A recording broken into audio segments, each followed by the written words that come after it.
Biden began receiving monthly payments in 2018. This is perfect music. Directly from son Hunter's business. Comer Doc Show. I can't even concentrate with that music. The House Oversight Committee released evidence of direct recurring transfers from Hunter Biden's business entity to Joe Biden's accounts. Sounds pretty fishy, actually. Joining us now, the man with the details, John Solomon, the editor-in-chief of Just the News. He joins us now. John, hello. Welcome to Mafia World here on America Sunrise. This whole show just went a really weird direction. It definitely is. I'm holding on for dear life. That's right. And here's Comer and everybody connecting the dots, and you've got the mainstream media just going, wait, I want to talk about Nicki Minaj. So what's going on, John? Well, it's the same thing that's been going on since 2019 when they tried to ignore the original stories I did on Ukraine and Hunter Biden, and they've kept it up. They've been in a protection racket. And it's not just the new mainstream media. It's the Treasury Department, the Justice Department. All of these agencies knew that this money was cycling through. And what makes this very important is actually what Hunter Biden's lawyer said last night. Abby Lowell said, hey, this money was because dad gave him, started covering his truck payment when he couldn't afford it, and then he started paying his dad back. There's one big issue with that. The truck sounds like a personal car. The money back to Joe Biden came from a company. There's going to be some serious, I predict, I'm talking to members of Congress, some serious tax questions here of why Joe Biden was accepting money back from a corporation for what he thought was a personal car payment from his son. And so this is not only the first evidence of money flowing from Hunter Biden into his dad's account closer to the presidency. We knew back in the 2014, 13, 12 timeframe, Hunter was paying a lot of his father's bills, and his father once gave him a tax refund because he owed him so much money. This is much closer to the point where they're running for presidency, and there are some interesting tax issues here that are starting to bubble to the surface. We'll have to see what happens. But the most important thing of all, at 60,000 feet, what matters? Joe Biden looked into the camera in 2019 and said, I had nothing to do with my son's business. They didn't give me any money from his son's business. Now you have proof that that was a lie. Yeah. He said this was receipts for a car or payment back for a car loan. Where is the receipt for that car? Where is that car? What kind of car was it? If this wasn't tax evasion and money laundering, is there an explanation? I mean, is there some other explanation that the rest of us out here just can't think of? Sometimes the most obvious explanation is the accurate explanation. A couple of years ago, I wrote a story that kind of started everyone down this path, which is Joe, Hunter, they commingled their finances. You see all this money flowing around. There's loans to James and money comes back.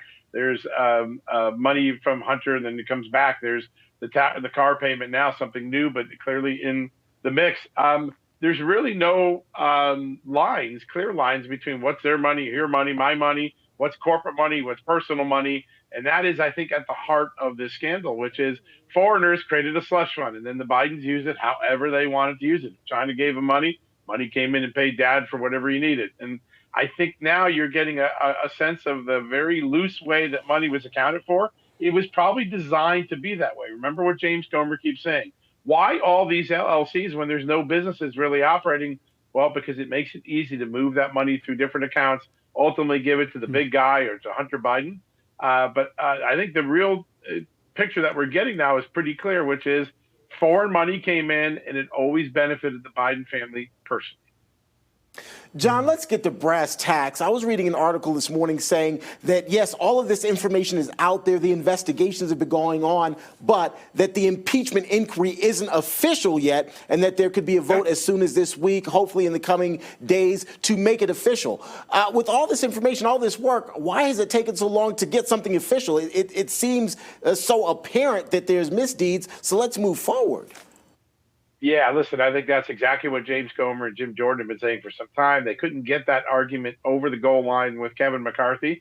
They have gotten it over the goal line with Mike Johnson. Right now, they're just counting votes to make sure they're not embarrassed, that they hit the number of votes they need to pass this. But it's an important measure for this reason. It is going to be clear now that several of these witnesses, Hunter Biden himself, may not fully comply with the subpoenas. In order to go to court to enforce those subpoenas, would be much stronger if the House voted for an informal impeachment inquiry instead of just starting one like Kevin had done earlier in the process. Kevin McCarthy started it early in the process, but didn't put the full weight of the House behind it. So it sounds like a process step, but it is very important when you get into the court of law, when you reach the Supreme Court, you try to force Hunter Biden to turn over documents or show up for his deposition. Having that House vote makes a big difference in the equation of how the judges are going to look at it. John, speaking of Hunter's deposition coming up, what do you think will end up happening? Do you think, because it sounds like Comer's just saying, no, we need to do the private deposition first before the public hearing. So so is that a no-go? Is the public hearing in essence off? And I'm also curious, the second part of that question would be, as it relates to what you guys have reported here on Just the News regarding this direct payment to Joe Biden, what in the world is Hunter going to say there in a public testimony? I mean, he's going to have to, plead the fifth or just not talk about it? I mean, that's going to put him in an interesting position. Listen, I think from the beginning, Avi Lowe's a very good lawyer. He knew that this was a non-starter offer. So what does he do? He offers it to make it look like Hunter Biden is cooperating when he knew all along the process would reject it because they've treated all witnesses the same. So this was making an offer knowing there would be very little risk, probably zero risk, that Comer would take Hunter Biden up on it. And so I think it's just a part of a kabuki theater now. And what's going to have to happen now, absolutely certain, Jim Jordan and James Comer, they're going to enforce the subpoena. They're going to go to court. That's why this House vote needs to happen first. They do not expect Hunter Biden to show up for his deposition. And I think that begins a court process that escalates this. One of the things is often these court battles have a way of subliminally influencing voters. They go, oh, something's in the courts. Something's not right here. This is getting a lot more serious for the Biden family right at the start of the 2024 reelection bid by Joe Biden. I don't know if you've had a chance, John, to take a look around at the corporate media, but I'm just curious, is there any movement in terms of them carrying this, or are they still talking about Hollywood and Trump? So there are far more stories about Taylor Swift and Travis Kelce than there are about Hunter Biden, and that is a sad thing.